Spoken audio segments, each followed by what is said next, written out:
That's me. I'm Peter Ellison. Been a guild member now 2 years, I think. Go on to the next slide, please. So, because I'm a computer nerd, we always have agendas. Do background, materials, design, tools, and methods.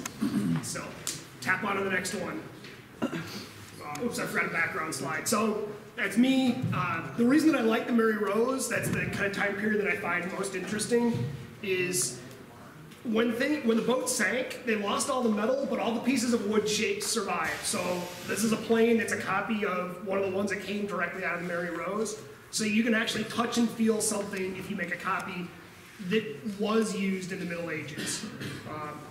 And it's their direct kind of knowledge of things that wouldn't normally have survived. Things like tools. This isn't a beautiful, pretty thing. It doesn't have carving all over it. It's not cool, but it survived because of the shipwreck. Unfortunately, a lot of sailors lost their lives, but on the positive side for us now, hundreds of years later, we got a big advantage of here are actual things that survived. So a while ago, the Peter Follensby book and Janine Alexander that came out that said it's turning a log into a stool, I believe, is the name of the book. It's from Lost Art Press. It's color glossy, it's beautiful. It's inspirational. You look at it and you go, I want to try that. So I looked at that and I said, I really want to try that. Our house had three white pines in the backyard that came down. They were taken down by a professional. I did not use an axe. That is way beyond me. They were up and next to the power lines. That was well beyond what I was interested in trying. And then kind of chopped them up into, the guy that dropped the tree, I said, I really would like you to, can I have the trunk? Sure, I don't care. So he saved the trunk sections for me. There's a pile of them down the road in our backyard. So they started out as logs. I cut them with a handsaw, which is, let me tell you, not the world's most exciting thing. It takes me about 15 minutes to go through a piece about that big around with a handsaw. Takes about 20 seconds with a chainsaw. So after the first couple of doing them by hand, I'm like, enough of that. The SCA stands for the Society for Creative Anachronisms, so things out of time, I'm okay with a slightly out of time chainsaw. That'll be the last power tool that would actually be worked on, the two pine stools that are here. She's sitting on one of them, the other one's up here. They can get passed around if you want to take a look at them. As I had said kind of earlier, and casually, the things I have are all touch and feel. It's not a Japanese woodworking shop, so you can touch tools from mine. The only one that's the warning is they are sharp. I'm a woodworker and they're active tools. But so, started out with chunks of log, brought them down. First step is splitting, so it kind of gets them down into manageable pieces, usually quarters. When I got to doing the oak, they were into eighths and narrower than that. We'll get to that in a little bit. Tap on to the next one. From using an axe, use a thing called a froe. It's basically a metal bar with a handle on it.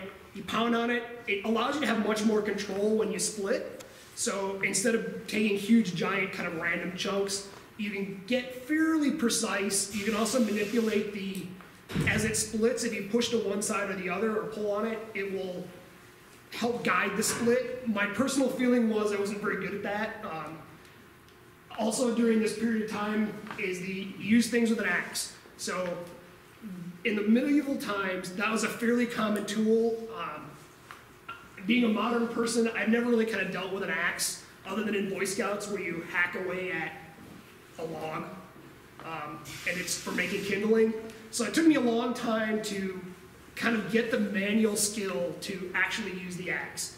So the projects that are here, the 3 stools that I didn't use a lot of axe work because it was something that I wasn't terribly comfortable with. It made me nervous. The whole chopping off my fingers didn't sound like much fun.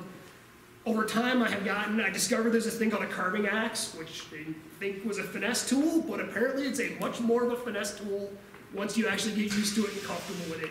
And then it's wicked sharp. So it's as sharp as the knives and the chisels in my shop.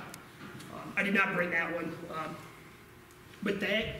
So when I did most of this work, I did with a draw knife because that was something that I could control. It was easy to grab. I could manipulate the material pretty quickly, remove chunks. The axe is much faster now that I'm used to using it. So going from the things that are split with the froe kind of down to an axe, that gets you into what we'll call it a kind of a timber-shaped piece. So it's, you know, whatever the working size is. I'm gonna tap on to the next one. Excuse me. I have a question. Sure. Where did you find your furrow? So I found my furrow by a nice man made in England. He makes turning tools. Ray Isley, I think, is the name of it.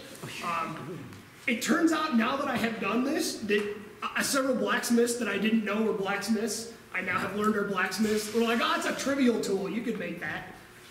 And interestingly enough, I saw it at a local woodwork. I don't think it was it. I think it might have been Woodcrafters actually had them a while ago. And I went, wow, that's an odd tool. It is not a common tool. It turns out also one of the other tools that I used quite a lot that's similar shape to the furrow was a cheap axe that the handle fell off of. So it was a small, you know, little hatchet, which gave me a finer, more controllable splitting wedge. And it turns out that actually, when I got to the oak, that was one of the things I ended up having to use, because when you take an oak log that's about that big around and you try to pound a wedge into it, it is not terribly conducive to actually getting into the log. The log has a lot of resistance. But so it's really the step, actually, I forgot to rotate. So a little bit kitty-wampus, but from axing things down, then you go down to the step of planing to get your actual board. Now, unlike kind of a modern world, you don't four square anything. You need one face that's good. So bring this guy up. You have a face that you want to work on, which is this face, and one reference edge. Most of my reference edges were actually the ones down here. Those are the only two things that need to be square, because the inside of here doesn't need to be square. It's not worth the amount of time it takes to actually make it square. It's mostly smooth, so if you put your hand under there, you don't get splinters, but other than that, there's no work. So if you actually look at it, these things taper down the sides because they're radially split out of an oak log, so they're chunks like that. There's no reason to actually make that completely square because it's inside of a piece of furniture. You're not going to pull out a micrometer and measure it. So the step was working through, kind of getting down to the point where you have done pieces. They're all a little longer than you want because you want to be able to trim off, and sort of general, can't add wood back on again. But there's lots of planing. Since it was an outside project, I discovered yard waste bags work great because you produce volumes of shavings when you're trying to go from not square or to vaguely square. We'll pass this one around. This is I'll go over draw boring kind of towards the end. You got a question? Yeah, sorry, yeah, with the planing, did you start off with a scrub plane? So I used a jack plane on mine, so it has a curved hammered edge, but it's about that long. It's one that I made. It's not a medieval version. I discovered the little notch down wasn't. And then if you go across the grain, it removes vast quantities of wood extremely fast. If you're going with the grain, you run the chance of splitting or digging into the grain, or going across, you can haul through material. Most of the shavings, it's a little hard to see. You're 1/16 of an inch or so chunks off of there. It is not a gentle process. That was a yank the workbench around a lot. Because the goal is to get as quickly as practical down to the shape you need. So we pass this guy around. If you look, he's actually not square. He's got one good face, an inside, and one good reference edge. Pass that guy around. Here's the piece that will go in the other slot. So that step of getting lumber that's actually workable takes a fair amount of, that's the physical amount of effort in the project. Time-wise, it probably wasn't a significant amount. People always ask, that was one of the questions I get asked a lot was, how long did this take to make? Well, honestly, I didn't really keep track because it probably would have horrified me. The second one of the stools took me 27 hours. I was meticulous. Every time I worked in the shop, I wrote down what I did, how long it took. So that one's got about 27 hours from round logs to finished project. This guy, my guess is I'm probably in the 200 to 300 hour project. It was significantly more work. Has carvings and all kinds of cool other stuff on it. You want to tap onto the next one?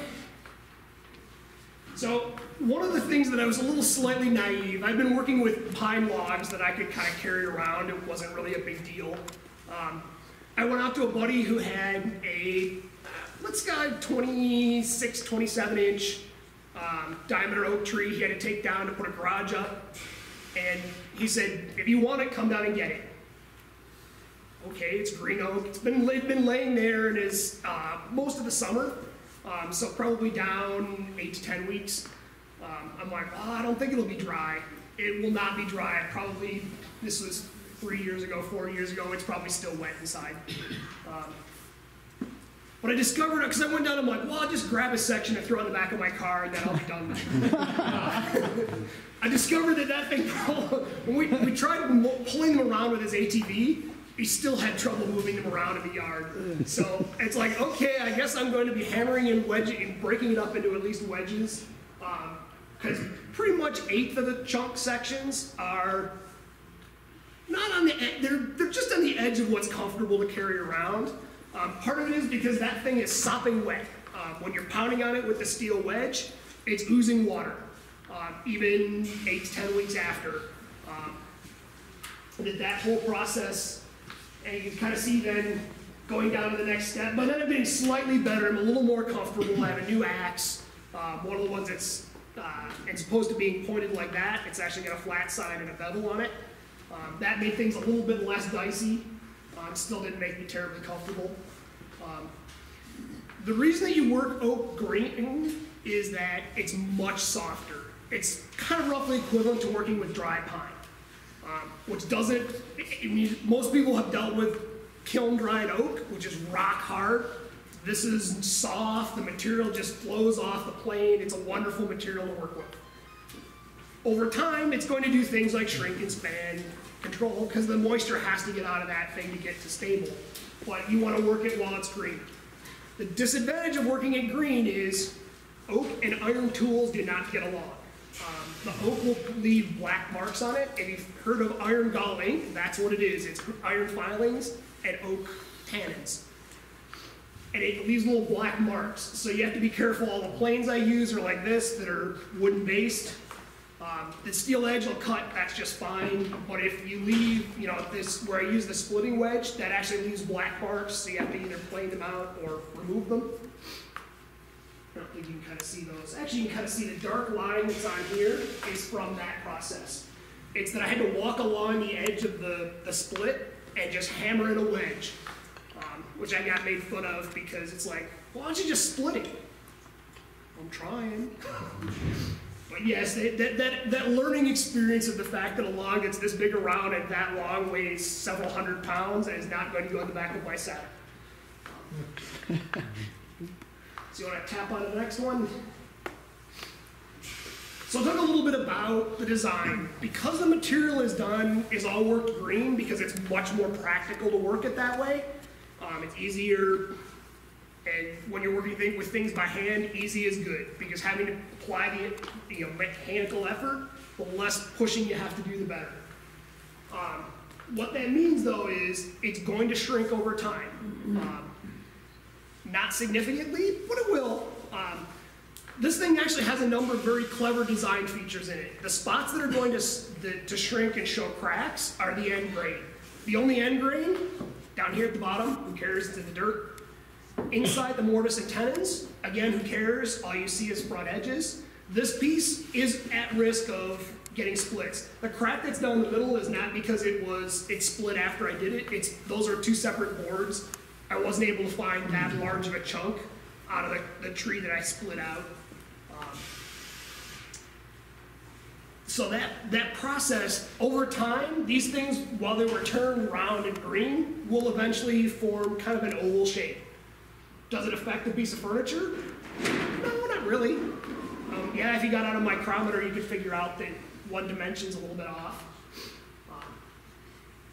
But a lot of the process of working with this is minimize the amount of effort that you do. That's why the things are not four squared, they're just work on the surfaces that matter. So you want to make your showy face pretty, make sure that that's planed nice, but don't spend any time on the inside. How's the top connected to the aprons? There are 4 pegs in the corners. Oh, And it will loosen over time.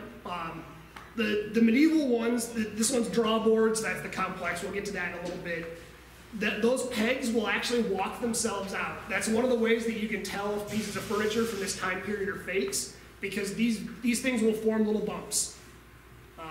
And so antique dealers will walk along with a hammer and go, that shouldn't be sticking up, whack! And it's like, well, I wouldn't do that, because that's one of the signs that this really was an old piece of furniture. There's no nails. The only glue was my attempt at trying to glue the 2 pieces together. In retrospect, I discovered, hello, they make a product for this, it's called Gorilla Glue. It needs moisture to glue together. Regular yellow glue does not work well on green materials. But yeah, that was my only one. I wasn't gonna find a piece that was that wide that I could work with out of the logs that I got. I have the feeling also that if this were in the Middle Ages, this tree probably would have been thrown away or burnt. Actually, it wouldn't be thrown away. It would have been burned as firewood. There was an over 18 inch of twist in the tree because it grew on a hill. This would cause me a lot of trouble later in the project. So these pieces are fairly long. They're over 18 inches, so I have over 1 inch of twist I have to take out of the board. Because they split along the radial planes, and you're gonna end up with snowing. Having to work on it. That was also why the only part of this project that actually was done with a power tool was the turnings on them. I have a spring pole lathe that I didn't trust because I only had 4 boards and it had to come out right the first time. By the time I've done the joinery on it, it's like, all right, I'm chucking it up in the lathe and I'm not gonna run a risk. I had a couple of samples that were little short pieces that I could test the turning and the carving on to make sure that I liked the design, but that was a material limiting. I only got 4 of these. I'm gonna tap on the next one. So this is actually a fusion piece that's kind of my design. What it did was I took pieces of kind of older ones that I liked and I fused the kind of chunks, miscellaneous pieces.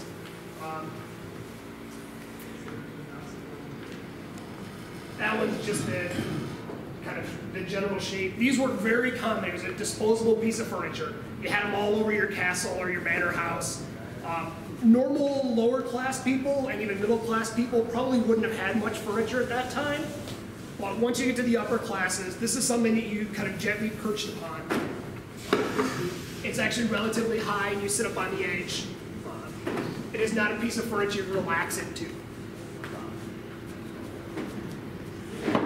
I really like this kind of arched scallopy thing down the edge. So that came along here. I'm gonna tap onto the next one. This is a really cool picture, and the more I learned about that source, it's a book from 1913 written by a seller of antique furniture from the Victorian era. So some of his history is not the strongest. But it has cool pictures. I looked at that and I went, I really want to make that. So I really liked the leg out of that one, and so that was where I did the turning and curving out of that one, came from. So that gets through kind of where it's long distance gonna go. I can also pass this guy around or we can kind of leave up there and chat with. I'll break down sort of the set of tools that I used and the methods and things that I used to make pieces. There's kind of 3 main steps: stock preparation, doing the joinery, and then the kind of embellishing, finishing, kind of the final assembly. Tap on the next one. So one of the things that I tried to do was keep track of all of the tools and document the tools that I used to be able to say, was this a tool that was used in the Middle Ages, or was it something that's a modern tool? In the end, all of the ones I used were pretty much straight out of the Middle Ages. There's a handful of things that are less common. They wouldn't have used a draw knife, they would have used an axe. Not having gone through an apprenticeship, my axe skills were not up to par for that one. There's a picture of my fro who lives happily in there. Then a handful of squares. One of the things that also is part of working in this style of woodworking is, if it looks square, it is square. Don't go looking for trouble. That's one of the great quotes from Peter-Ellison-MNWWG-Meeting-Feb-2016. So things like winding sticks and trying to get things really exact and accurate, they're not necessary. Because in the end, as long as all 4 feet hit the ground at the same time, you're good. As long as it's roughly the right height, you're good. It's not something you're going to pull out a measuring tape and go, wow, this is 23.6 inches.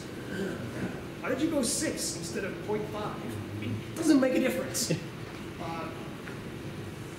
So also, all of the pieces tend to be gauged off of each other. So if I have 4 legs, I cut them all together. And actually, as the assembly and process goes, you tend to want to do as little of that as possible. And you put your hand in here, each one of these are all different thicknesses.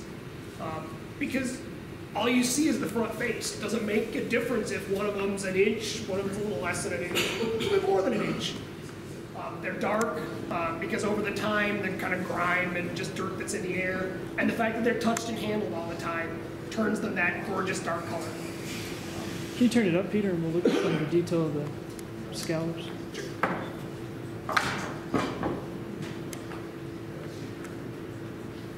So we get in close enough to see all my reference lines. Yeah, that's kind of what I wanted.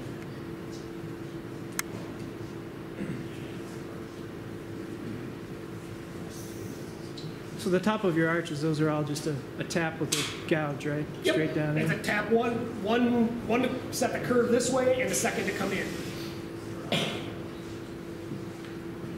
And it's all relatively low relief. You're maybe 1/8 of an inch in.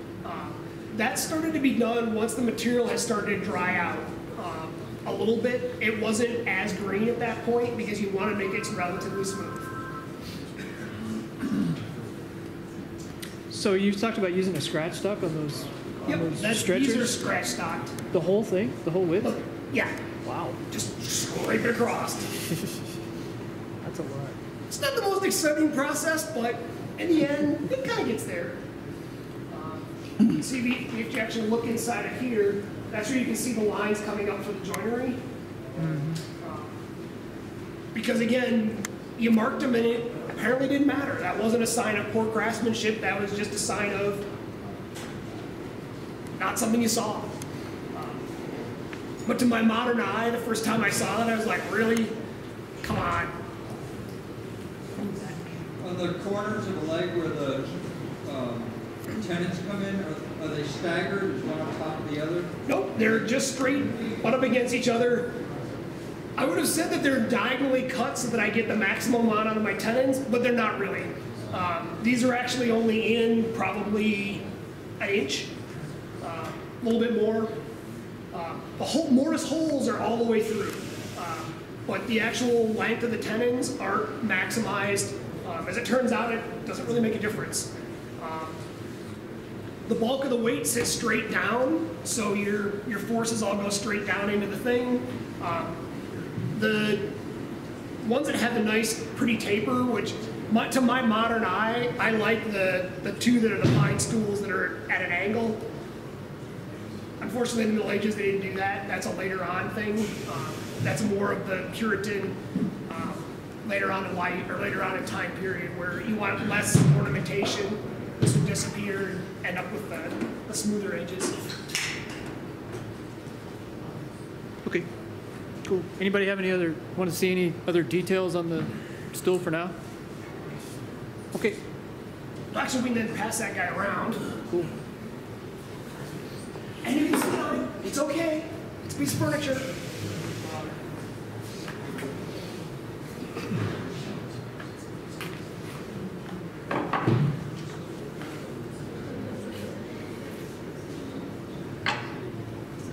Sorry, for the draw boring process to work, you need to have the 2 sets of holes that are slightly offset so that when you pound the peg through, it does that kind of wiggle and pop. There is a risk in that. If there's too much of a curve, you'll break the peg and say bad words. Because getting that peg out is not going to be easy, especially if it's broken 3/4 of the way in. On the pine, or on the oak stool and some of the pine ones, you can just barely see the nub sticking out. Usually what that is I start to become a chicken. You keep pounding on it, and it's forcing its way through there, and that peg makes awful creaky, cracky noises. I did use beeswax on some of them, or paraffin, I don't remember which one I used. That does make the process go slightly easier. I forgot to do that, so hopefully it will, the wood gods will smile upon me today. Do you use the wettest stock you can find at the time to make your pegs, or is it something you picked off the floor? It's actually the driest stock you have at the time. All right. Because you want as much strength as you can get into that peg. Because you're gonna, I'll wail on that peg pretty hard to get it to go through. I figured if it was wet, it'd be more sensitive. So,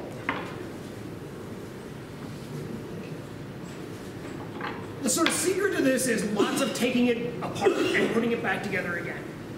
Which is why these things don't want to be a real press tight piston fit, because you're going to have to take them apart and put them back together again at least 3 times.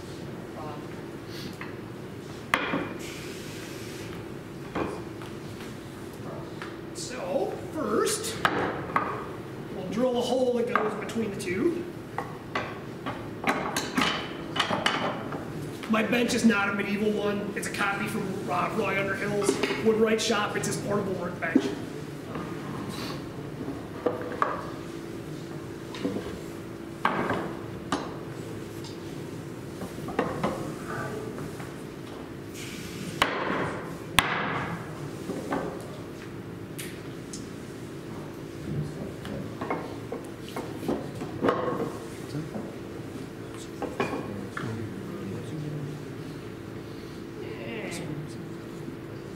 Oh, was you? Yeah, okay. So I want to be roughly in the middle of this, the tenon, so you've got strength above and below. If anything, you can be a little bit closer to here than out here. The closer you are to the end of that, the more likely you are to split the board. As it turns out, in the oak stool, if you sit on it and lean on it, and actually in a number of the pine stools, I actually split these. Because there's really nowhere for them to go when they're inside the mortise. Turns out okay. The first time I split one of those and went, oh, it's done. Gluing it back together again is not going to help, so go ahead and do it.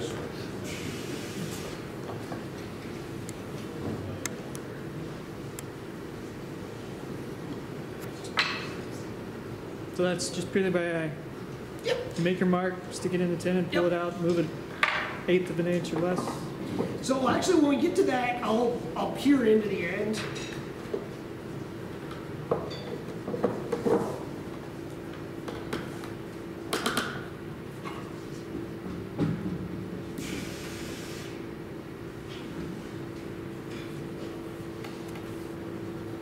Tell my workbench at home is slightly short.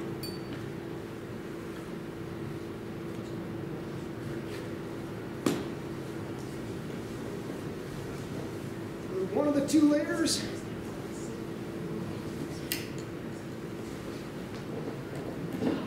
And all the way through the rest.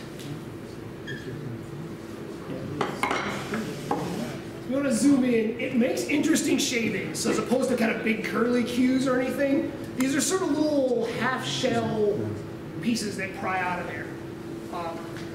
The one disadvantage of this tool is the shavings will pack up inside of here and they won't come out. This I know is thin enough. On other thicker materials, you can actually wedge this into your material and say really not nice things. It'll leave kind of a gnarly inside of there. Just clean it out with a chisel.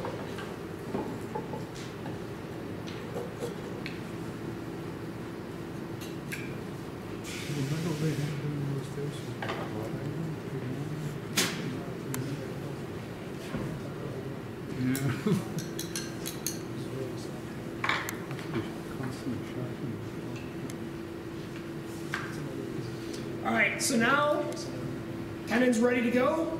You know where the hole is. Now you know exactly where that thing needs to go because you can peer inside and put it, well, so when you draw more, you want to be closer to this face than that face.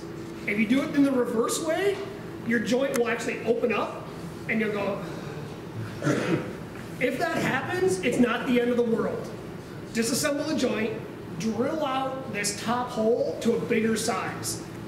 I only have one auger, so that's why on the oak stool there's a couple of gaps when I made a mistake.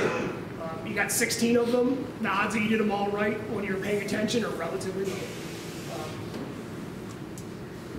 So that it turns out that that's one of those things. In retrospect, if I had thought more about it, I would have fixed them at the time when I made a mistake. But it still holds together.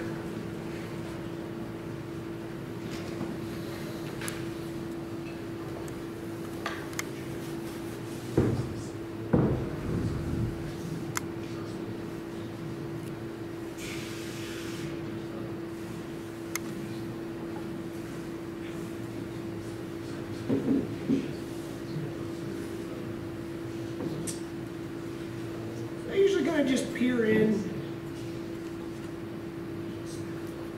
and end up slightly off center. I don't know if you'll be able to see inside the hole or not. Yeah, probably not. Probably not. Yeah, it's dark.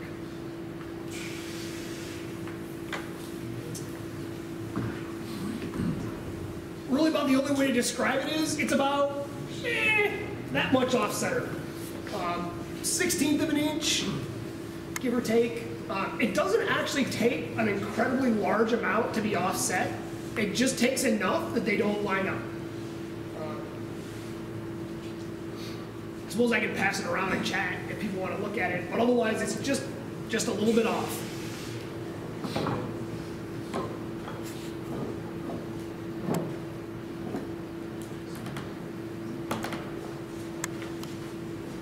And the advantage of using this to kind of be your pointy bit to figure out where you are is if it's off, you can just kind of move over a little bit and shove it back down a little harder, and now you can drift the hole in or out.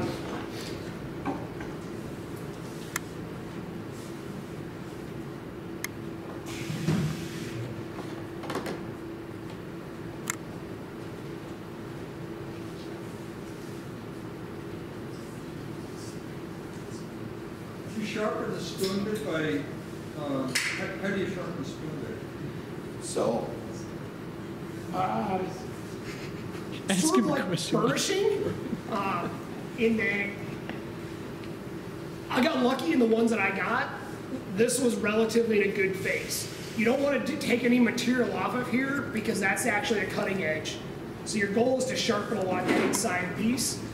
Turns out it just took a burnisher and went zip, zip. Feels pretty sharp. Okay, let's give it a try. Hey, it works! Close enough. This isn't a terribly sharp tool of the ones that I use. It feels to me relatively dull. I suppose that means I just lean on it a little harder and it gets through.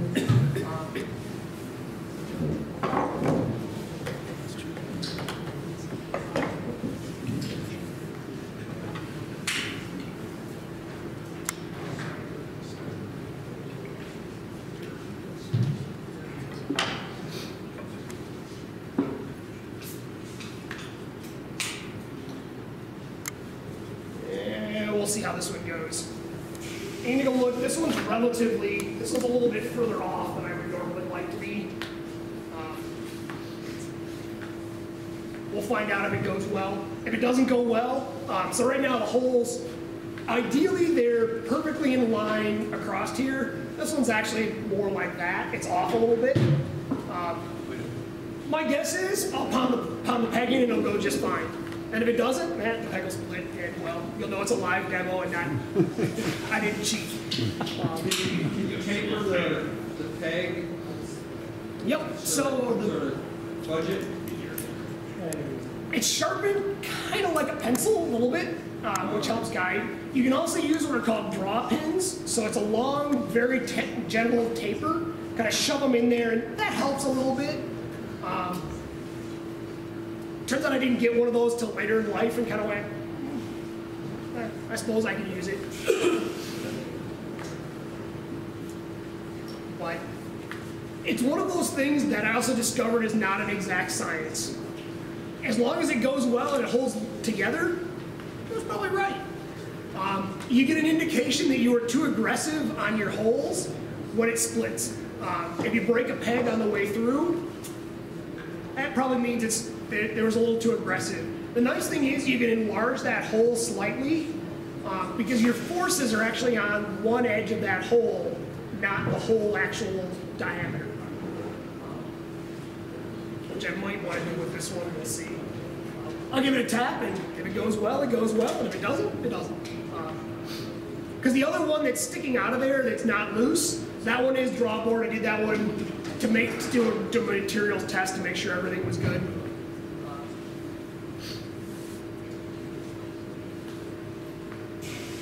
Any other questions? The draw boring that you did in the pine one, this one, did you go with a smaller or a larger offset because of this pine? It's the same offset. Is it? I did use pine pegs because my worry was that if I used oak pegs or something more solid, I would actually just drive through the pine more like a nail, less like the bending curve. The other one that's slightly disconcerting when you do this, peg starts out vertical, hits that first edge, tips over, then tips back up more or less to straight. And it's fairly noticeable. The first time I did that, I went, oh, I did something wrong. I mean, that thing's going in at an angle, but directions say just keep pounding on it. Keep pounding on it, it pulls back up to straight. So, the pine stool, my joinery is a little bit fatter. Material's a little weaker than oak. It turns out I only own 2 mortise chisels, so one's a little bit more than 1/4 of an inch. It's a European metric 1/4 of an inch. And this one's, well, whatever size it is. Something slightly more than that. I don't use a mortising gauge. I use sort of like a mortising gauge. It's a scratch stock or marking gauge. It's measured exactly to the tip on my mortise chisel. They go together, they're a pair. It's a pig sticker. And this is in one width from the good face. That's a pretty good rough edge. Again, it doesn't, having a tenon perfectly in the middle of whatever your stock is, isn't terribly important. As long as there's enough meat on one side and not on, and didn't go all the way through, you're good to go.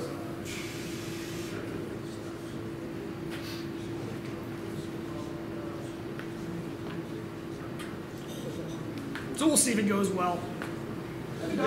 Back then, did they have rasp and small files? I mean, it seemed like you could clean that up a little bit with a small file before you did it, but they would have done that. I think that it just pounded it through, and if it didn't go, that was a piece of firewood. Really, by this point in the project, you don't want to make a lot of mistakes. Part of this also is in the past, you'd have gone through a long apprenticeship, so you'd have done lots of these joints. My guess is when you were first starting out, you would have had someone come by and check your work. They'd have looked at the first 2 set of holes and said, oh, it's too far over. Come back a little bit. We'll give it a tap and see what happens.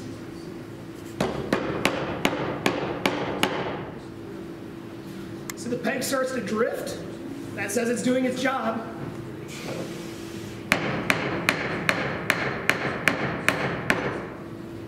And amazingly, it comes back up to straight. At this point, it's now locked, rock solid, locked in.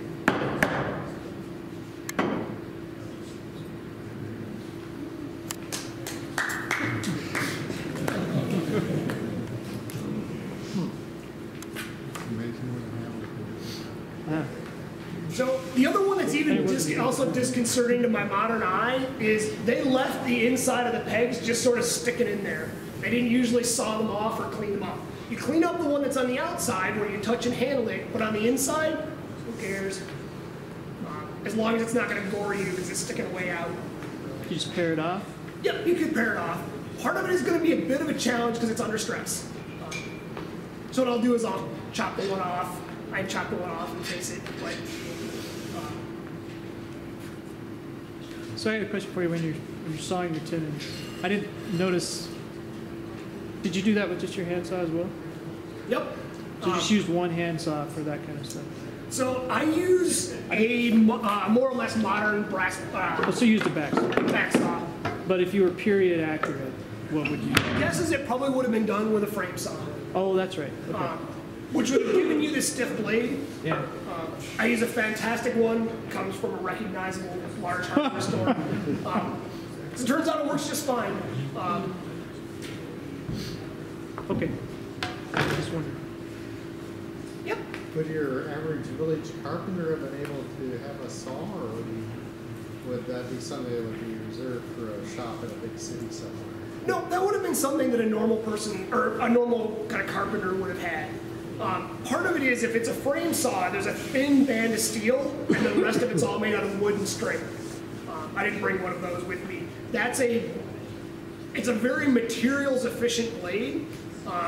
That's why, like the Japanese pull saws, really the only part of the actual metal that's part of the saw part is relatively small for a very much similar reason. Early on, those were expensive. That's why the big, gorgeous panel saws we use today, which are convenient and easy to use, would not have been that far in the past history. Just because it's too much metal and it's too hard to control that large of a plate of steel. But a thin band for a frame saw is relatively easy. So was that a Smith-made thing? Yeah, How'd they tooth it? with a file. Okay. Just checking. So it turns out files actually go back quite a while in time. My guess is they wore out quicker. Oh, yeah. Or you just took it back to the blacksmith, they annealed it, put new teeth on it, and get it back to you. And most of the oak stool project, there's actually very little sawing in it. The actual tenon shoulders, coming down the sides of the tenon is all split out. Because there's no reason to actually rip down that material, just split it out, because it doesn't need to be a perfect, tight, locked-in thing. It's not a piston. Did you do that with your axe or with a chisel? I did it with a chisel. Okay. And that's another one of those that's a learned skill. Don't start on your line, go whack, because if the grain drifts into the middle of your tenon, you say bad words. One of the things that was also hard as a modern person is, I can read a manual, I know how to use this thing, I run something through it, it's perfectly square. Handsaw is no different, I know how to use that, you go back and forth, it should be perfectly square. No, there's a mechanical manual skill that is only gotten through repetition. The nice thing is the oak stool, there were 16 mortise and tenon joints, so I got pretty good at them. So they're 16 on the other pine stool, 16 on those. Were chairs from the same era basically the stool but with a back on it? Yep, And so they were built basically the same way? yep. They're a little more rare. Either they didn't survive or they were relatively rare. This shape piece of furniture was one of the ones that seemed to survive the best. Part of it is it's a relatively materials efficient piece. Most of the pieces in it don't need to be very large or very strong. They also don't need to be very long. You see cool benches where this thing's 4 or 5 feet long when trees were trees. But if you actually notice, most of them are relatively thin. Because again, the strength from the thing comes from having cross supports in it. It's a surprisingly engineered, efficient piece of woodworking.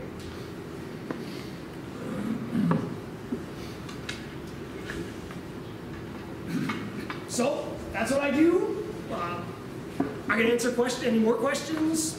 People can touch and feel.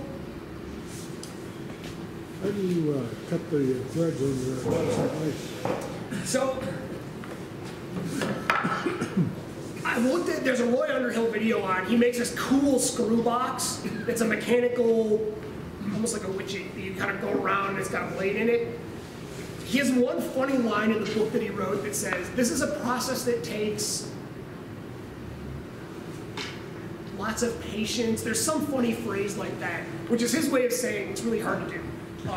So what I did was I made a screw box, which is the female threads, and as you turn the the stock in, I used a router bit that came down straight out of, I used a mill in my case, but straight down, and it pulls its way past it at exactly the rate of the threads.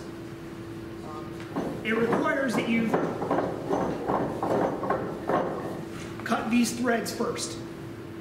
Well, it turns out that's a relatively straightforward process. There's a tool that has a scraper on it and a blade. I've got pictures on the website, has a bunch of pictures of the different steps and tools. That's also something I can bring to a meeting and show.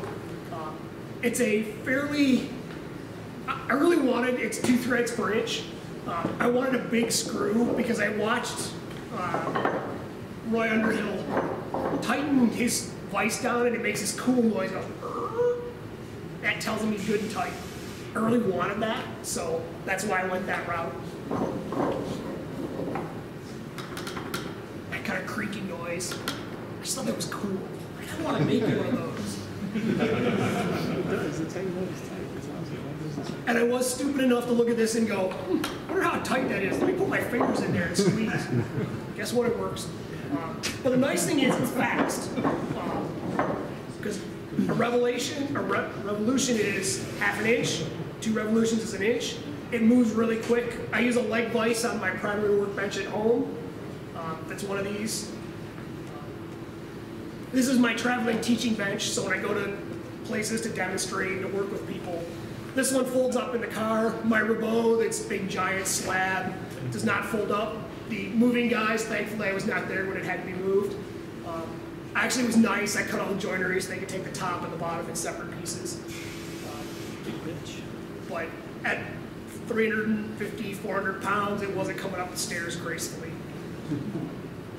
What'd you make your plane out of? Is it ash? Yep, these are, this one's ash. I can actually send that one around.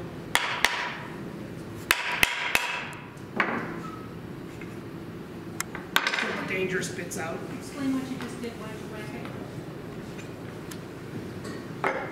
When you hit on the back of it, the blade cup backs out. If you hit on the front, the blade drives down. It's because this is sitting on a ramp inside, so as the force hits here, the blade kind of backs its way out. One of the ones that I learned, when I first did this, this is a simple, we can pass this or you can pass this one around. They can This come one's up and actually see. sharp. It's a thin, just normal Stanley block plane blade, but I glued a piece of 1/8 inch bar stock onto it. That gives it enough mass that when you hit the back of it, it actually does what it's supposed to do. It also has a decided right and left hand on the plane. In the Middle Ages, you didn't really, left-handed people were discouraged to be left-handed. You were right-handed and you just, well, we're very good at it. Which is why when you kind of grab the plane, it feels a little weird because almost everything we do is down the center line, so righty or lefty can use it. But the Mary Rose, the neat thing about the planes there, they're made out of oak, ash, adler. There's some that are beech, but primarily they're random woods. By the time we get to the 1800s, almost everything is made out of beech. Partially because in Europe, it's cheap. It's got a very clear directional, nice grain. It's very stable. It's also a pain in the neck to work with when it's dry. On the Mary Rose, were the tools marked with specific tradesmen's initials or anything, or no? They don't appear to be. What's also interesting is they also don't appear to bear the mark of the ship. A lot of the weapons and some of like the tableware, and some of the objects bear Mary Rose either stamps or burns or carvings. Most of the ones that are the tools seem to just be tools. Kind of hints that probably the guy who was there, the primary ship carpenter, those were either his directly or his apprentice or his shop. What's interesting is this is the equivalent of your mechanic for your ship. Your whole ship's made out of wood. The guy who works with wood is really important. That's why he, unlike most of the crew, didn't have a ship or didn't have a cabin of their own, except for the captain. The carpenters did. They had their own space. As fortune would have it, that happens to be one of the cabins that survived the sinking and raising of the ship. All of the metal from the Mary Rose was lost. There's just kind of rusty concretion. But all the wooden pieces survived. Wood, leather, and metal. Wood, leather, and fabric survived. Metal did not. So they have a box full of handles. They have no idea what they were attached to. You can look at them and go, that's got to be a plate or a chisel. There are other ones that you look at and go, I'm not really sure what that is, but it's in the carpenter's cabin, so it's probably a tool. So did they carry a spring pole laid on the ship? They did not. They didn't appear to do any turning. The other interesting thing on that find, they didn't find a lot of saws, which seems kind of suspicious. They didn't find, either they were already deployed, so they found a basket that had tools in it that was not in the shop, but were clearly from one of the carpenters. So it is possible that because they were at war, or they were in a battle when the ship sank, those were distributed throughout the ship and just didn't survive the sinking and raising process. Interesting. Where did this Mary Rose sink, and how long was it underwater before they discovered it? So it sank in 1545. They tried raising it, I think, a year later by grabbing onto the masts with chains and a boat and going 2 different directions and ripped the masts out of the ship. And that was the end of that salvage exercise. The reason that they wanted to raise the ship was the cannons that were on it were valuable. It was too deep underwater to salvage any other way. In the 1800s, when the guy invents the diving bell, they, I guess rediscovered isn't really the right term. They found it, they went and they salvaged 3/4 of the cannons. Anything that was big and metal they picked up. But all the wooden stuff they let alone. And then the ship sort of disappeared into time and history. In the 1970s, a set of divers in England found it in one of the rivers and went, this is the missing Mary Rose. And was it between 1970, late 70s, they figured out a way to raise the ship up and then bring it into, it's in a dry dock where they seal and protected it so that it can be studied outside the water now. It was the first time they kind of ever did that with a large shipwreck that was made out of wood. It was an interesting process, and when they did this underwater archaeology, this was also sort of the first time they'd ever done that. They marked everything out with grid squares and treated it like it was on land, but was all done underwater with diving. So it yielded an awful lot of information. Very short story on why it's safe. It's in Portsmouth, brand new. They spotted French fleet approaching, so everybody jumped on board. The Marines ran up to the top masts. They sailed out, were ready for a fight, turned the corner, and the whole thing popped over. Yep. They had made the gunnels too close to the water lines, so that when it healed, pulled in water, sank. How big of a ship was it? Smaller than the Constitution. Yeah, it's a little small, but it was a major warship, so it was 200 some feet. It was a pretty good sized ship. Was it the same guys that pulled up on the max? Yes. It had already been battles and everything, and it was Interesting, that was a technique that had worked in other spots. The reason it turns out it didn't work in the Mary Rose's case is that it actually gotten into the silt, and so that was what was holding the ship in. That was actually a fairly standard way to bring a ship back up.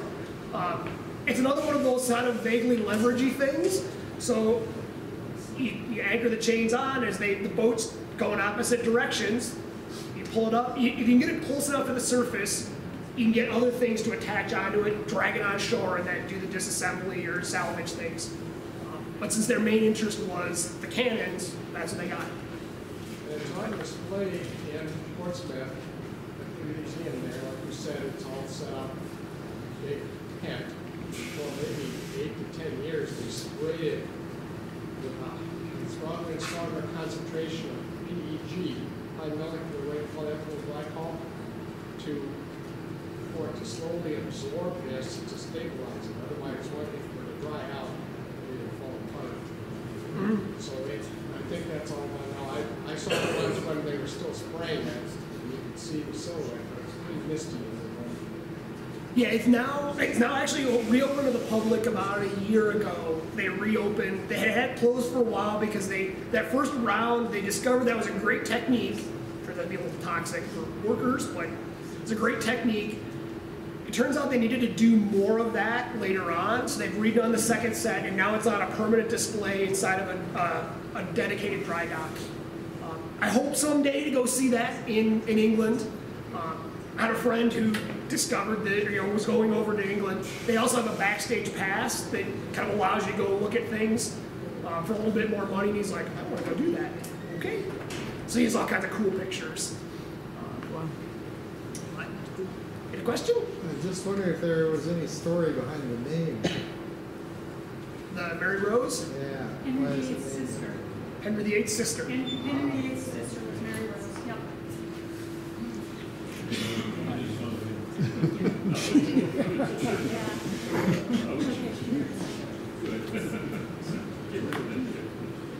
Okay. Any other questions? You can kind of come up and actually touch and feel, mind the fact that chisels are sharp. Thank you. Thank you.